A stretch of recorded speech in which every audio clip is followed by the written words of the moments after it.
Welcome back to the Marvel Movie Minute, a daily podcast in which we assemble to explore the films of the Marvel Cinematic Universe 1 minute at a time. In this, our 6th season, we are looking at the Avengers. I'm Andy Nelson from the Next Reel Film Podcast. And I'm Pete Wright. Raise the mizzen mast and ship the topsails. It's my favorite dialogue ever. I hope that's not true.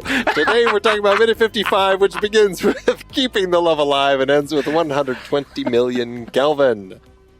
Back on the show from a week ago, we have Eric Deutsch again. Hello, Eric. Hello. I'm happy to be on the helicarrier. Oh, yes, you made it. We're thrilled to have you up here in the clouds with us. As we discussed last week, you got first dibs on all the minutes for the movie. This was one of your choices as well. Why this minute? For this one line and this one line alone. That man is playing Galaga. He thought we wouldn't notice, but we did. Oh, it is so funny. That Pete is the line of the minute. This whole minute is the line of the minute. This whole minute, that whole little speech, walking talk speech, Andy. Don't you yuck my yum, man. This is funny. Oh, that's what we're here for. We are here for all of this. All right. Well, let's first start. Okay, we're so in the very end of our last minute, Tony and Phil came walking in together mid-conversation. Tony was, as he was having his conversation with Phil, he was also throwing out a reply to Banner, who was asking a question. And then he very quickly gets back to Coulson as they continue walking in here. This is the very end of that conversation. And it was really kind of a follow-up to what Pepper had been talking to Phil about back at the apartment or at the penthouse. And what we get here at the very start of this minute is keep love alive. And then Phil walks off. Eric, were you a watcher of Agents of S.H.I.E.L.D.? That's an understatement. It's my second favorite TV show of all time, actually. Okay, well, there we go. That's the spirit.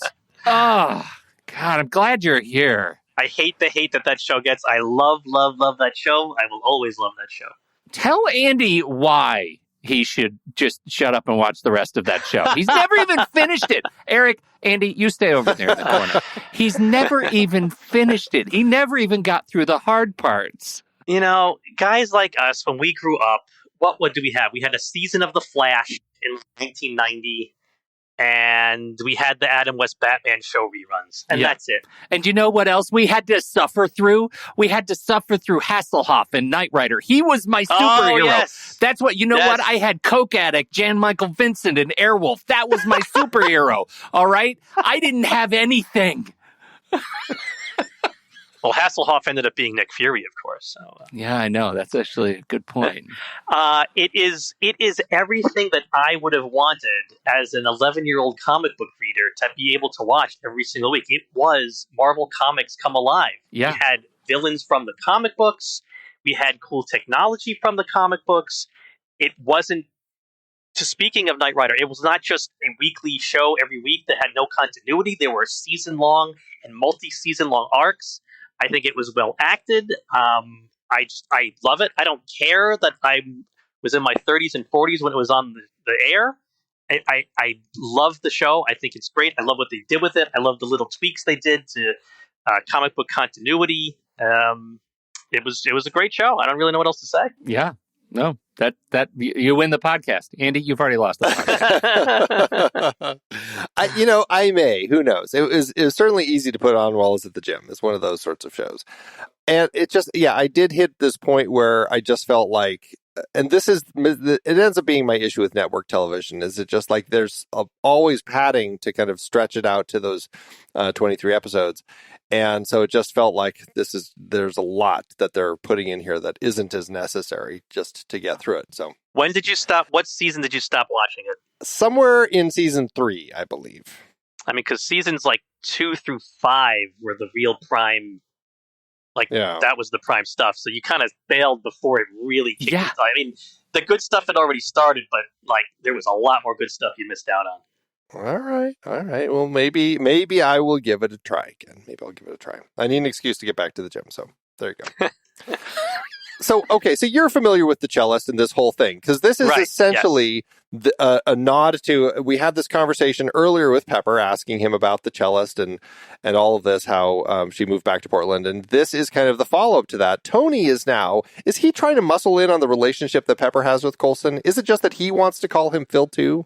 So you're saying Tony is jealous of Pepper, that she has a friendship with Phil? I think he is. And even knows his name is Phil? I think he is. Yeah, I get that. I get that. I think there's part of it because that line is about his relationship with Pepper, not about him at all caring about Phil. That's exactly it. That's what I'm thinking. Yeah. No, I'm with you on that. I can't believe I'm on your side after what we just went through. But but what I do like about it is, and this, probably boils down to the writer-director, is that this type of smart entrance into a scene where we're in a conversation, we're only getting a piece of it. And it was the same thing that happened when, Pepper was asking about the cellist before, because we were watching Tony play around with the Tesseract hologram, right? That's kind of what, as viewers, we're watching. And so that was very background information. So it's almost a throwaway. And here we get essentially another piece of that throwaway, but the writing is allowing us to kind of keep these characters kind of building in a very smart and clever way. And so I like it. I think that it's actually very clever. And, regarding the TV show, I think that it was actually clever of them to kind of continue the thread with the cellist, even if it was just, I think, Pete, you said she was only on for one episode, but they talked about her a lot. I think so, yeah. I just appreciate this tie-in, and I have to remember, I have to go back to that feeling of the opportunity that comes of integrating big screen, small screen. Like this minute it kind of represents all of the hope that I had with Agents of S.H.I.E.L.D. back when they would integrate the things between the big screen, small screen. That was this is a ticker tape parade every time you have these little Easter eggs, because it just felt like they had an idea for something bigger, and it didn't really end up, going anywhere. Agents of S.H.I.E.L.D. ended up being kind of its own gig, as it wrapped up the season. A lot of missed opportunity there. But I felt like at this point there was hope. I could have said word for word what Pete just said. That first year or two where they really were making a real effort to integrate the show with the movies was great. And then once the movies clearly showed that they could care less about integrating with the TV show and sort of left the TV show off to the side with some inconsistencies, it was a bit of a bummer as a fan of the show that the movies clearly did not care. Huge bummer, because that's the difference with watching this as a kid and knowing that there's a TV show, and sometimes they would plant Easter eggs, and watching this as an adult and knowing that the reason they couldn't integrate is because the adults in the room couldn't talk to one another and figure out what the hell to do to make these things better. And that was the disappointing part of watching this in 30s and 40s, that it just felt, it felt like an empty promise. That is a frustrating element, that it's interesting that show premiered, 2013? It was like the year after this, I believe. And here we are 10 years later, and it's interesting to see how things have changed so much as far as the small screen versus the big screen. Yeah. I mean, it went from Agents of S.H.I.E.L.D., Agent Carter, a few other Marvel shows, Netflix then... On ABC. Yeah, on ABC. And then Netflix had its shows that for a while seemed like they were going to maybe be incorporated. And then, because, they talked about, the Battle of Harlem and things like that. They mentioned these things. It was always like the small screen stuff was treated as, you have to recognize the big stuff happening in the big screen, but the big screen doesn't have to recognize you. Like, that's kind of the way they kept playing it. Yep. Until Disney kind of bought everything, and suddenly now you had all the shows on Disney Plus that all essentially are like an integral part of Phase 4. And moving forward, that's kind of how they're going to be doing that. But to a point where now they are actually trying to figure out, okay, hey, let's bring some people back from Daredevil. Let's keep that continuity going. just, and I mean, there are elements of, I mean, Phil obviously came from the films. There are elements in Agents of S.H.I.E.L.D. that they did that with, but it is interesting, like, to a certain extent, they have the stuff on Disney Plus, but now they're in a position where they're able to, I guess, continue kind of picking and choosing some of that older stuff that they can integrate if they feel it fits. And I guess that's where it's going to land.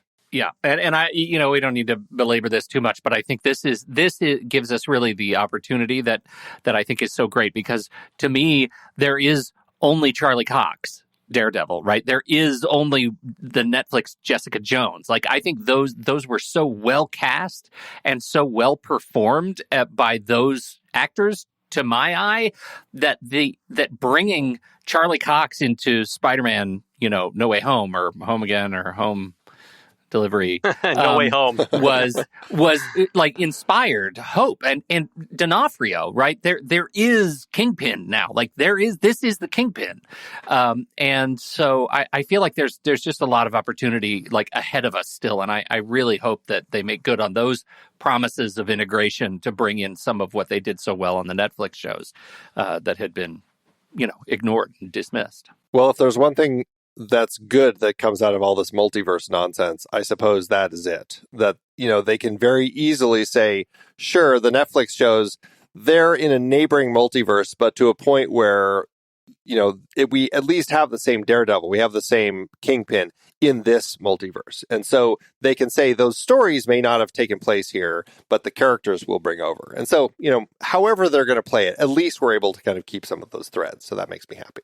Why does this Kingpin not swear at all? And why does he only bash heads in behind obstacles? Why is this Daredevil not so serious and moody all the time? Right. Why does he have a sense of humor all of a sudden? Exactly. Anyway. All right. So getting back into our scene. So first of all, just a quick note.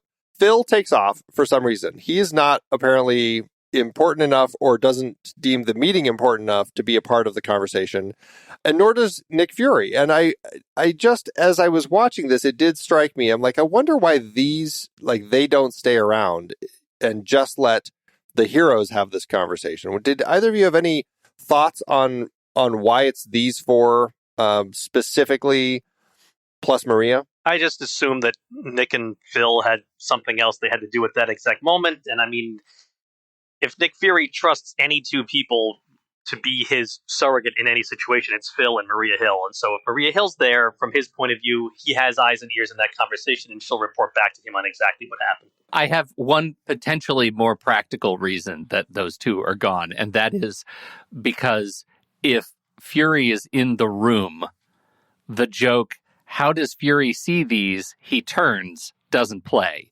And I kind of have a feeling that maybe there was somebody writing this thing who kind of fell in love with that particular joke. And just wanted, they said, okay, does he need to be here? Does he need to be here? Let's just have him out. Right, exactly. Because why leave Maria? This is the first meeting on the helicarrier of all the superheroes that we have so far, and he leaves Maria Hill. It's because of the joke. That's why. The joke was more important than the blocking. Wow. Yeah. Well, I feel like we run into that a lot over the course of this. Tell me you don't agree. We run into that all the time, but tell me that doesn't make sense. It completely makes sense. Completely makes sense. It's another writer thing. Yeah. It's a writer thing. Yeah.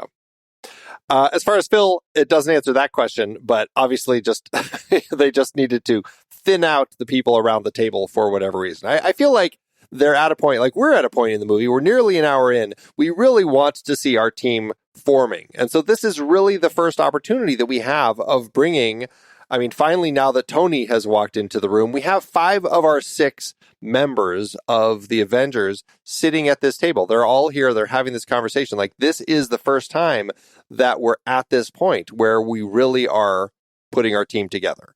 And so there is some import to that. And yes, there is a big question as to why it's Maria Hill, not Nick Fury. But all of that aside, the 5 main people are here, 5 of the 6. And that's, I think, really what we're meant to take from this, right? Mm-hmm. Mm-hmm. So we get some answers now. We're starting to get them figuring out what's going on. And this really kind of answers some questions we had at the beginning of this season. This whole thing, like, what is going on with this crazy Tesseract? Why is this blue energy shooting all over the place? But I still have a question for both of you. So what they say here, what Bruce says is that, or what Tony says, is the portal collapsed in on itself because apparently it didn't have iridium. And iridium is a stabilizing agent, as he said at the end of the last minute. And so now we know, okay, that's why we had this explosion at the start of the film that destroyed Project Pegasus. But I still am curious, like, what are your thoughts about the way that Eric was talking about the Tesseract and how he's personified it by labeling it she and saying she's behaving? I don't really understand, but she is behaving. And that's very kind of unscientific to kind of look at it that way. But any thoughts as to how the Tesseract is, like, if it's just an iridium thing, that seems very scientific and it seems like something that Eric would latch onto, as opposed to the Tesseract is just behaving. Any thoughts on the way that that's constructed? I could see it as Eric Selvig is spending probably 20-hour days every day with this thing. And to keep himself sane, he has assigned some personification to this thing. He's staring at it, and he's poking it, and he's prodding it, and he's running tests on it, and he's spending more time with it than probably any human or pet he might have. So he just, much just like some people, they call their car she. He's with this thing all the time. And yeah, he's a scientist, but he's also a person. And I think it's just a sanity defense mechanism. Yeah, that's where I was going to go too. I was trying to think if I'm the kind of person who does that. Like, what is it in my life that I have personified like that? Like, have I ever named, like, I don't have computers that because I have a lot of computers. I don't have computers that I name he or she, but I definitely give them identities. Like, my computer my primary computer right now is the Rossi. Like, that's an identity that I imbue that. And so I feel like that's where I go with Selvig. Like, like the things that are most important to him as an engineer, as a scientist, he gives an identity out. Like, I feel like that's an kind of an awesome character nod that he loves this thing because of what's going on in his head and because of the science enough to give it an identity in his life. I think that's cool. Andy, I mean, you must do that with your hats. I should do that with all my hats. Absolutely.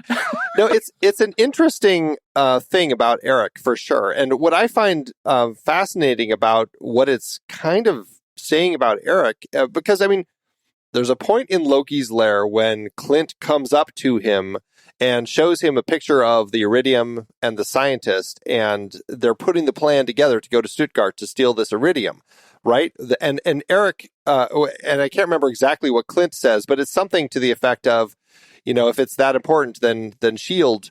is going to, if they're going to know that we need it. And Eric's response is like, I didn't even know that we needed it. Yeah.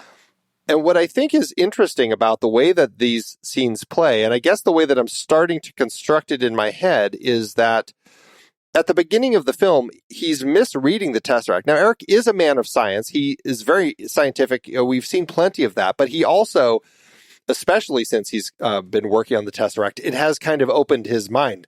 I think the Mind Stone is more opening his mind than the Tesseract, even though he labels it as the Tesseract opening his mind and all this sort of stuff. But I think there's this element to finally getting the puzzle pieces that he didn't know he needed, which is the iridium. That is the thing that, as a scientist, he didn't have. And the Tesseract was misbehaving, quote, in quote, because it didn't have that, and so it wasn't stable. And so he, probably to your point, Eric, was spending way too much time with it, to the point that he was giving it this personality, like, oh, she's misbehaving again, when in reality, it just wasn't stable because it was lacking iridium. And so he finally clicks and puts two and two together and realizes all of that. And I think that's really interesting, because as smart a scientist as the film paints Eric to be, as we've kind of seen him to be over the course of several films now, I think that there is this sense of human fallibility that we're getting with him, the fact that he didn't have all the pieces. And so he was, even him as a scientist, was kind of misreading the science. And I think that's actually kind of an interesting way to kind of look at Eric and this idea that he didn't know. Yeah, and maybe the lack of iridium, it's almost like he was contaminated by the science. Well, he was contaminated by something, and again, I really wish that they kept in the film that he had been, like his mind was somehow still linked to Loki, and he was doing all this for Loki. Like, that would have made so many things make more sense at the start of the film. But anyway. All the things. You're saying tied into the credit scene from Thor, is that what you're saying? Exactly. Like, we were... Yeah, okay, yeah. Because it seems, I don't know, I mean, how did you read that post-credit scene? I was under the impression he was already under his mind control, so it was strange that he then wasn't at the beginning of the movie. Yeah, right, and then immediately gets mind controlled. Yes, right. Like I feel like it. As I was saying at the beginning of the show, it felt like it. Like, wait a minute, I thought he was under his control, because why is he doing all of this if not to be under his control, to bring his master here? But it turns out it was for science all along. Right. Such a strange thing. But anyway, we are getting into this conversation. Tony is here, and now we're getting some answers. But before we do, Tony's nickname tracker, number 5, we've got Point Break. What do you think of all the nicknames that he's throwing around, Eric? It fits with his character. I mean, Point Break, I don't think is one of his better ones. But, it fits with his, persona. Do you have a favorite? I'm trying to think of them off the top of my head now. What are some of them? Let's see. Shakespeare in the Park was the one before this. Right. Right? And then we had, there were a few of them that all came pretty rapid fire. There's reindeer games. Reindeer games. Yeah. Yeah. It's all when he shows up in Stuttgart. He throws out, reindeer games, Rock of Ages, Capsicle. Capsicle, that's right. That's from this one. Shakespeare in the Park, and now we have this one with him saying Point Break. I'll choose Shakespeare in the Park. He lives in New York, so it's a good New York reference. Okay. Pete, I don't know. Did I ask you which one was your favorite up to this point? Well, that's the problem. Is up to this point, I'm going to be on Point Break.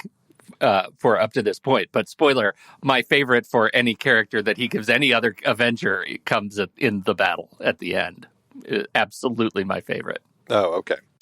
I think of the 5 that we've had so far, I like Reindeer Games. I just think that's a really funny name to throw at Loki because of his big antlers. All right. But this is the moment. This is, I don't know, I guess, is this a moment of truce between the two of them? Like, just, we have that moment between Tony and Thor as they kind of, Thor kind of looks at him. Again, we're still in the period of the Marvel Cinematic Universe where Thor is a little more glowery, right? He just kind of looks at people with these intense Shakespearean looks. It's not quite, I mean, he'll be throwing around some pretty comical lines later, but still, he's pretty serious still. Doesn't he call it? What does he call him in Endgame? Doesn't he call Thor Lebowski in Endgame? Yes, he does. That might be my favorite of all time. We'll get there. I'll see you in like 25 years. Yeah, just a few years down the road. Mm-hmm. Now, Pete, you love the bit where Tony walks in and plays ship captain here. So much. Forget about it. I love it. Why do you love it so much? Because it's the best thing ever. It's just awesome. It is exactly, it's like, it defines why this was perfectly cast for Robert Downey Jr. It is all of his kind of, I'm sort of drunk billionaire industrialist, philanthropist, playboy, and it is non sequitur, and yet he's totally in control, and everybody is watching him, and you get the feeling that he thinks they're watching because they think he's cool, and in fact they don't at this point. Like, he's a disrupting influence, and I love all of the social complexity that plays out here because it just it exudes my sort of ADHD social anxiety, that I think I'm doing something cool and I can't actually see that actually my fly's down. Kind of that kind of thing. Like I live for it. I live for it. It is great, quippy dialogue, and it's perfect coming out of Downey's mouth. What do you think, Eric? I mean, and this is prime Robert. I agree. It's prime Robert Downey Jr. this minute. I mean, he covers up the eye. At first, he don't even know what the hell he's doing. I know. And it's a nice bit of physical acting where he kind of contorts his face before he speaks his line about how to do it. He's just so confused. The body language, Maria Hill with the deadpan he turns.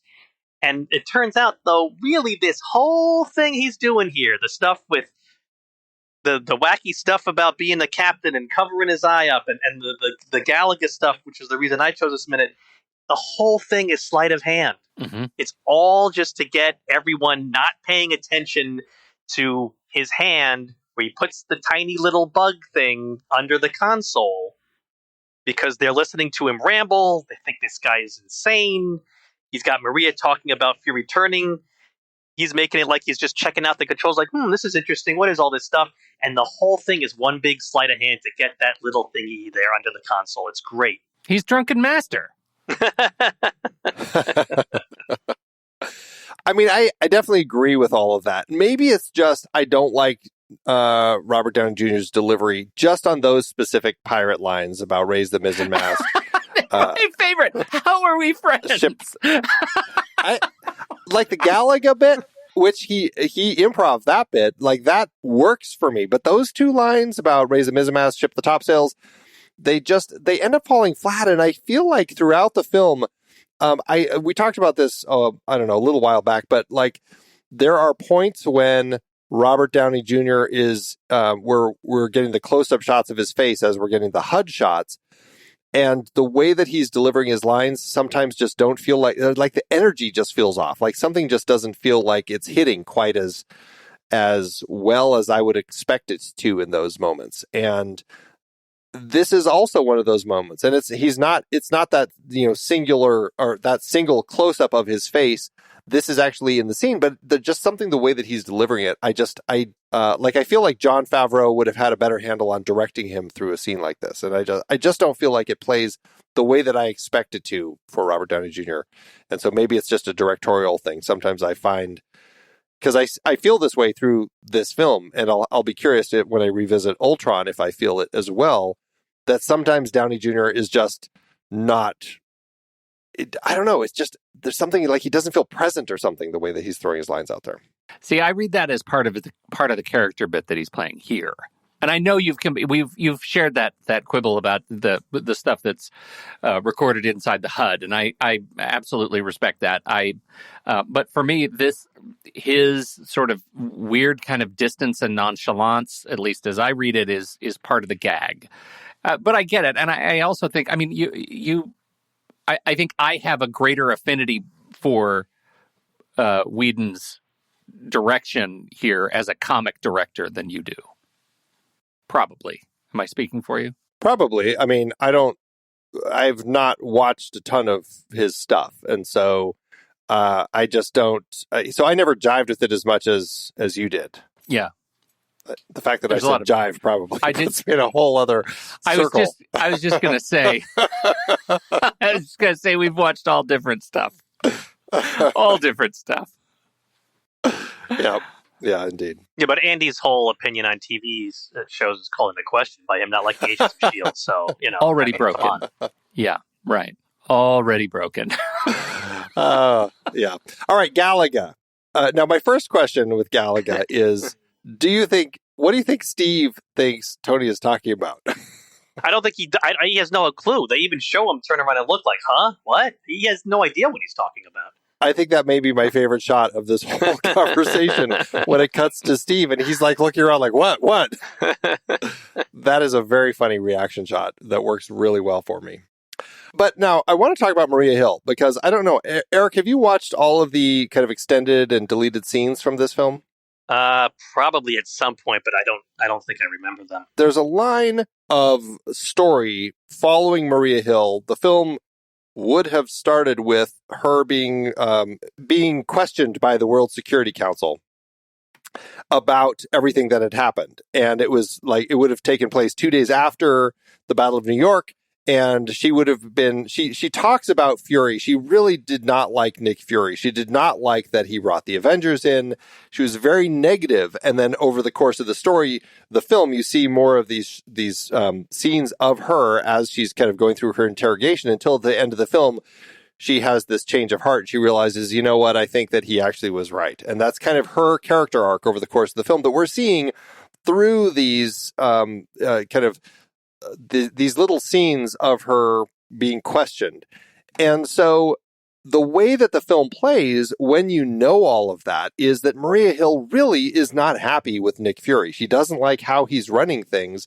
And she is pretty, she doesn't like the Avengers. She doesn't like any of these people. And when you know that's kind of the foundation for the way that this whole film was constructed, the way that Maria Hill is playing all of her scenes is really like judgmental, and she doesn't like any of these people.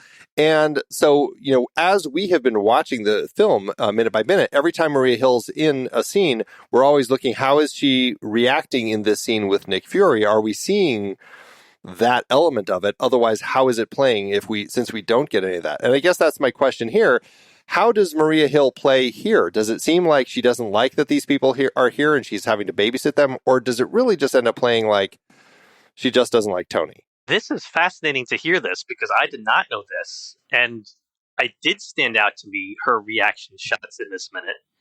And it did come across to me that she just basically thinks Tony Stark is completely insufferable and she doesn't want anything to do with him. That's how I viewed it, not knowing what you just told me. You know, for me, I don't know, maybe that's yet another reason why it plays that he's out of the room and she gets to run the room in this minute, you know, that she's, it sort of plays to why they're not, any sequence when they're not together, it makes more sense knowing that they had some disdain for each other, or at least her for him. It is interesting. And as you say, Eric, it does really feel like the fact that they're leaving all of this in here makes it read like she just doesn't like Tony at all. And the fact that he's, you know, playing the way that he is, it just kind of rubs her the wrong way. It doesn't necessarily play into the fact that she doesn't like these people and doesn't like what Nick Fury is trying to do. But it's interesting because what I enjoy about film, and this is what's so interesting about kind of the challenges of being an editor, is having a story thread with Maria Hill that is one thing, and then having to extract all of that, but watching every scene with her and going, does this play by itself, or will we have to cut this too, or cut around the fact that she's even here? But it plays, and that's what I think is interesting here, is that this one actually does play like she just really doesn't like Tony. And I think it's interesting. Yeah. Well, we get to kind of the end of this minute, which, you know, I gotta say, I love the fact that this is Tony that I like. I like that he is going through this list of things and, like, you know, about the packet, Selvig's notes, the extraction theory papers. Am I the only one who did the reading? Yeah. I love that. To me is prime Tony, like so much more than the mise en masse stuff. I love the way that he delivers that because he is the person who knows all of this stuff.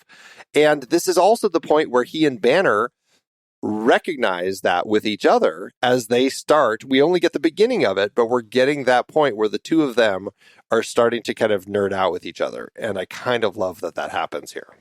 Do you like the dynamics between these characters? Yeah, I think they play very well off each other, especially because, you know, Mark Ruffalo plays Bruce Banner with this, you know, constant nervousness, trying to maintain an even keel. So he's sort of the straight man to Tony's wackiness. And they're not yet overwrought, right? Like, we get them later and they're overwrought. Here, it's fun to watch them feel each other out. And you can kind of see that Steve has no patience for any of this. He's ready to just get to it. But I like watching them in this state of this sort of liminal state of uncertainty with each other. I think it's well written and well performed. And later, they're just really tense the next time they're in and around this table together. We're also getting the setup for the power source. They're going to need some sort of power source to essentially provide the high energy density to get the Tesseract up and running. Kelvin is really hot at 120 million of them. It is really, really hot, yes. I Googled that, by the way, to see. I converted that to Fahrenheit and Celsius using Google. So where did you land? What did you So land the 120 million Kelvin, if you're a Fahrenheit user, is 215,999,540.33 degrees Fahrenheit. Pretty hot. And if you're a Celsius person, that's 119,999,726.85 Celsius degrees. I feel like that's kind of my summers here in Phoenix, actually. It's pretty close. Yeah, pretty sure. right. What's actually interesting of this is that the sun, the surface of the sun is 5,778 Kelvin, apparently. Is that even possible? That's what Google says. That's what Wikipedia says. 100 million Kelvin and up, that's really at the point where you are creating fusion reactions. And I was actually Googling this, trying to kind of learn a little bit more about it. Like, what is that hot possible? And just last year, September 2022, researchers were able to generate fusion at 100 million Kelvin for 20 whole seconds. As they continue trying to find a way to kind of create some fusion energy. That's all they've been able to do is 20 seconds, though. Where do they put it for 20 seconds? Like, where does that kind of heat? Where does it exist? That's a good question. So what they do is they said the biggest problem is dealing with the heat that is generated, which is in the millions of degrees. Materials could not hold plasma that hot, of course, so it's levitated with magnets. Magnets hold that kind of heat. Are you kidding me right now? That's what it is. That's what it is. God. Isn't that crazy? Crazy. Yeah. Now, we're going to talk about this, unfortunately, not with Eric, but next time, because Steve and Bruce are going to kind of geek out on a lot of this stuff and throw out a lot of terms that, to a certain extent, scientists kind of like, yeah, they actually got the science right in this conversation, which is kind of fun. So I'm looking forward to more of that conversation. But it's interesting as they talk about the Coulomb barrier and all that sort of stuff. That's amazing. I think they name dropped my last name in that during that conversation as well, if memory serves. Well, we'll have to pay attention. You should have picked that one. I know. I think they mentioned something like the Deutsch principle or something like that. I don't know. I'd have to rewatch the minute. Well, we'll pay attention and we'll call you out if they do. So I just am surprised that they haven't called out Chekhov yet, Pete, because we certainly already have had the Chekhov power source introduced in this film. Right. Wow. All right. Well, I don't know. Any last things in this minute for either of you? Yes. I want to talk more about Galaga Guy. Oh, okay. Since that's the main reason I wanted this minute. Yes, absolutely. So, according to the online wiki, and I did not look, unfortunately, at the footnotes to see what the source of this information is, but this is the Marvel MCU wiki online. Yep. The Galaga Guy, that's what he's called, is a shield carrier bridge technician stationed on the helicarrier in 2012. He frequently plays Galaga on the job, and at one point was caught by Tony Stark. He was a victim of the snap, but was later resurrected in the blip. Hey. He, in fact, was playing Galaga and was about to beat his high score, but before he could do so, Thanos snapped his fingers and he was wiped out and did not beat his high score. Oh, that is so funny. That's fantastic. Sorry, Galaga Guy. I know. What's funny about that is, of all the people who get snapped, we were talking about this in a previous minute, like if half of the people on the helicarrier suddenly disappeared because of the snap, could the remaining staff be able to support the helicarrier enough to land it at least, or would it just immediately not have enough hands on deck and it would crash? And I guess the answer is, at least we know, as far as Galaga Guy is concerned, he wouldn't have been working anyway. He would have just been playing Galaga. Yes, he was just playing Galaga. Absolutely. So it wouldn't have mattered if he was one of the survivors. How delightful is it that they wrote in a Galaga like emulator into the helicarrier system. I wonder if it's a dumb terminal. He could like play it anywhere on the ship. He could just log into his Galaga. And the thing is, I mean, it's a bit of a foreshadow from the final battle, right? Course, aliens dropping down from space, vaguely bug-like aliens, vaguely bug-like. So I can't imagine that was a coincidence. Right, of all the game choices. So that's pretty cool too. I mean, Galaga. It was my favorite arcade game as a kid back in the 80s and the glory days of the arcades. Playing it as an adult, I don't like it quite as much anymore, but I think I die too quickly now because I'm out of practice, maybe. Yeah, the only game worth playing anymore is Joust. I never played Joust. I've never played Joust. One of my favorites. I loved Joust. But Galaga was great too. All of these games, Space Invaders, they knew how to make games. Well, don't even get started on the Space Invaders Galaga Camp, because that was divisive in our arcade growing up. Divisive. Yeah, I can understand. I think between the two, probably more likely to jump onto Space Invaders than Galaga. I could have called that. If only because I felt like I could handle just the fact that they just came down one level at a time. Whereas Galaga, you're playing and then all of a sudden the entire squadron does dive bomb on you, Too much, Galaga. Just too much. I like the line reading from Tony. He says, he thought we wouldn't notice, but we did. Not I didn't notice, but I did. I think it's funny how, it is him. It's not a we. It should be I, but it's typical Tony Stark, just snark coming through there using the we. And my last bit of information about Galaga Guy is the actor, Warren Cole. I actually have seen this guy in something else, incredibly enough. There was a series, an anthology series 10, 20 years ago called Masters of Horror, where famous horror directors each directed one episode of an anthology TV series. And there's an episode where he plays a hitchhiker who kills people that pick him up, and Michael Moriarty plays a trucker who kills hitchhikers that he picks up. Oh. So Michael Moriarty picks him up, and then there's the hour-long cat and mouse game between the two of them of, who's going to kill who. Wow. What was that called? That sounds extraordinarily familiar. The show is called Masters of Horror. I don't remember the name of the specific episode, but it would be easy to find. I'm looking it up right now. It was called Walker. There you go. No, sorry. No. He was the Walker. Oh, right. He plays the Walker. Right. Yeah. Right. What is the episode title? Interesting. Yeah, those Masters of Horror episodes. There were some really, really good ones that they made. There were some that weren't so good, but that I haven't seen that one though. I'm gonna have to check that one out. Pick Me Up is what the episode is called. There we go. Yeah. We're going to save the IMDb game for Warren Cole for when we actually get to see him at the end of the scene. You won't be here for it, Eric, but at least Pete might know a little bit more about Warren now than he did before.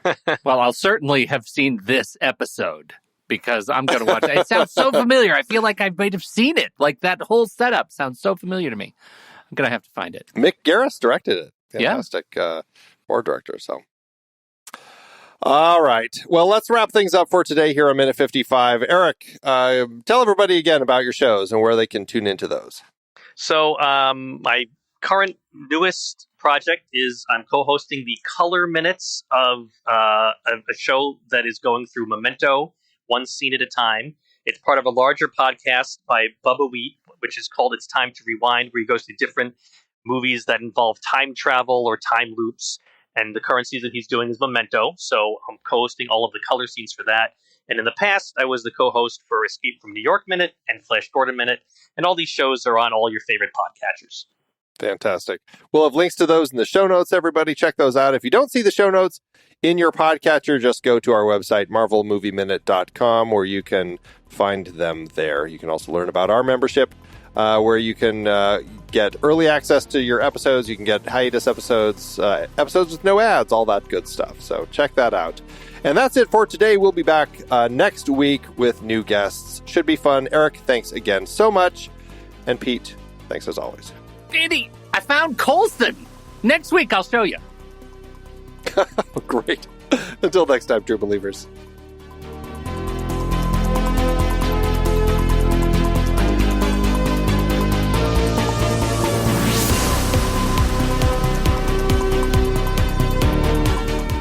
Marvel Movie Minute is a production of True Story FM, engineering by Andy Nelson. This season's music is Message to the World by Anthony Vega, and this season's show art is by Winston Yabo.